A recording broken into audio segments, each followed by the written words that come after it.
Juiz de Curitiba mantém bloqueio de bens de Lula ao mandar processos da Lava Jato para o Distrito Federal. Isso mesmo, os bens do ex-presidente Luiz Inácio Lula da Silva continuam bloqueados, mesmo depois que o ministro do STF, Fachin, decidiu anular as condenações do ex-presidente. E agora o juiz titular da 13ª Vara de Curitiba, que veio substituir o ex-ministro Sérgio Moro, o senhor Luiz Antônio Bonar, decidiu manter o bloqueio dos bens de Luiz Inácio Lula da Silva ao determinar o envio dos processos para o Distrito Federal. Bonar afirma que a Justiça Federal do Paraná determinou bloqueios de bens de investigados, inclusive de Lula, em processos relacionados às 4 ações que devem ser enviadas para Brasília, como no caso do triplex, do sítio em Atibaia, as doações do Instituto Lula e também da sede do Instituto Lula, e que os bloqueios serão mantidos sim, pois não foram praticados no bojo de cada uma dessas ações penais. Parabéns aí para o juiz titular da 13ª Vara Federal de Curitiba, o senhor Luiz Antônio Bonar, que não se contamina com essa justiça corrupta e continua ali mantendo a sua palavra e agora determinou que os bens do ex-presidente Lula continuem bloqueados. E do outro lado do mundo, vemos uma ação um tanto interessante. A China começa a implantar o passaporte sanitário e apresenta esta solução para a Europa. Ideia esta que já está sendo muito bem aceita por líderes europeus. O que significa isso? Significa que a China quer coletar todos os dados dos cidadãos europeus para gerar este passaporte sanitário através de um QR Code, e assim ela terá os dados e informações de milhares de pessoas em todo o continente europeu. O primeiro-ministro da China traz ao mundo um passaporte sanitário que poderá proibir as pessoas de circularem de um país para o outro caso não estejam vacinados contra o corona. A primeira-ministra da Alemanha, Angela Merkel, também já aprovou esta ideia e em breve deve adotar em seu país. Seria um tipo de passaporte com QR Code, onde ali estariam todos os dados da pessoa.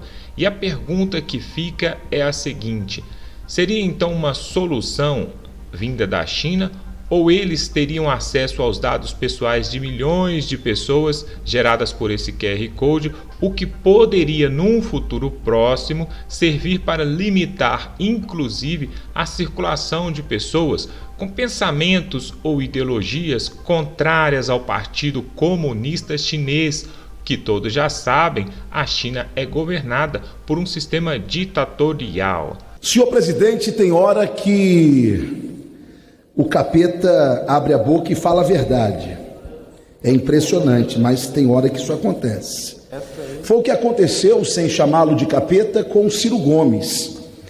O Ciro Gomes disse: a oposição se põe destrutiva, abre aspas, a oposição se põe destrutivamente porque senão o cara, Bolsonaro, acerta a mão e ganha 8 anos. Nós todos estamos tratando de destruir o Bolsonaro, senão ele fica aí 8 anos e acaba de liquidar o país. Senhoras e senhores, quanto mais eu conheço os inimigos de Bolsonaro, mais bolsonarista eu me torno. Você pode achar que tem hora que o presidente fala muito, ok. Você pode achar que tem hora que o presidente erra a mão na fala, ok. Você pode ter críticas aos filhos do presidente, ok. Mas eu quero lembrar a você algo. Não tem nada a ver com isso que está acontecendo. O ataque ao presidente Bolsonaro não tem nada a ver com vacina, não tem nada a ver com a pandemia. Os ataques ao presidente Bolsonaro têm a ver com isto: o sistema não aguenta mais Bolsonaro. Bolsonaro está sufocando o sistema. Por isso eles não querem enfrentar Bolsonaro em 22. Eles querem impeachment Bolsonaro já. Por quê? Porque a torneira da corrupção que alimenta e que alimentava todas as esferas dos poderes foi fechada. E por ter sido fechada, Bolsonaro se tornou o inimigo número 1 do sistema. Eu pergunto a vocês, eu não sabia que nós tínhamos uma presidenta da República tão burra quanto a Dilma, só depois que ela saiu do governo. Antes, ninguém sabia que ela era tão burra. E por que não? Porque o sistema protegia Dilma. Hoje, cada fala, cada sílaba do presidente Bolsonaro é exposto. Quer ver uma coisa? Alguém já ouviu falar nessas últimas semanas sobre a pandemia nos Estados Unidos? Não. Ué, acabou a pandemia lá? Não. É porque agora não é mais Trump que está no poder, é gente deles. Alguém está ouvindo falar sobre o fracasso e a pandemia e a miséria na Argentina? Também não. Por que o sistema não fala sobre isso? Por que o sistema não fala sobre a Venezuela? Por quê? Porque é gente deles que lá está. Por isso, todos precisam se unir contra Bolsonaro. Alguém já ouviu deputados ou senadores da esquerda questionarem aos governadores onde estão os hospitais de campanha? Não, mas chamam Bolsonaro de genocida. E por quê? Porque na verdade, ou tira Bolsonaro agora, já, imediatamente, ou ele vai sufocar o sistema que se alimentou da corrupção durante todos esses anos, e aí eles todos estarão perdidos. Repito, quanto mais eu conheço os inimigos de Bolsonaro, mais bolsonarista eu me torno. Um vídeo viralizou nas redes sociais, é verdade, eu recebi esse vídeo não sei de quantas pessoas, e depois eu repostei. Na gravação aparece um homem pedindo ajuda em Goiânia, num supermercado. Ele está com uma criança no colo, né? E ele chorava muito, desesperado. Várias pessoas se mobilizaram para lhe dar dinheiro e dizer que ele queria comprar arroz, óleo. E diante das imagens, né, outros ofereceram alimentos, algumas dinheiro, outros alimentos. Foi bacana a gente ver a solidariedade das pessoas. Diante das imagens, os usuários das redes apontaram que o desemprego e o lockdown têm prejudicado muitas famílias. Isso é verdade, né? E não foi só esse caso que a gente viu, não.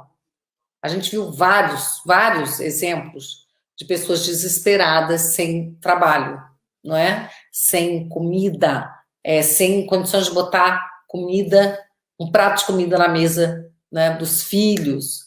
Então, é de chorar o que está acontecendo. Após isenção, olha essa aqui, após isenção dos impostos federais, 18 estados e o Distrito Federal aumentam o ICMS sobre o diesel. Então, o governo federal foi lá e reduziu o imposto. Aliás, reduziu não, ele tirou completamente, ele isentou o diesel de impostos federais. E os estados, 18 estados do DF, ao invés de fazerem o mesmo, fizeram exatamente o contrário. Elevaram o percentual do ICMS, que é o imposto estadual, sobre o diesel. Também isento de imposto há 2 semanas, o botijão de gás terá elevação de tributos estaduais em 12 estados no DF. Segundo o ato do CONFAZ, que é o Conselho Nacional de Política Fazendária, que é onde se reúnem os secretários de Fazenda de todos os estados, apenas Bahia, Ceará, Maranhão, Minas, Mato Grosso do Sul, Pará e Pernambuco manterão o preço médio inalterado na segunda quinzena de março. Eu diria que é uma vergonha, né? O presidente da República, ele vai lá e isenta alguns produtos essenciais que têm impacto em toda a economia, de impostos federais, aí os estados vão lá e aumentam. Não é à toa que caminhoneiros, e o povo também de trator, né? O pessoal da agricultura, na semana passada, acho que foi na quarta-feira essa semana, eles fizeram um tratoraço em São Paulo.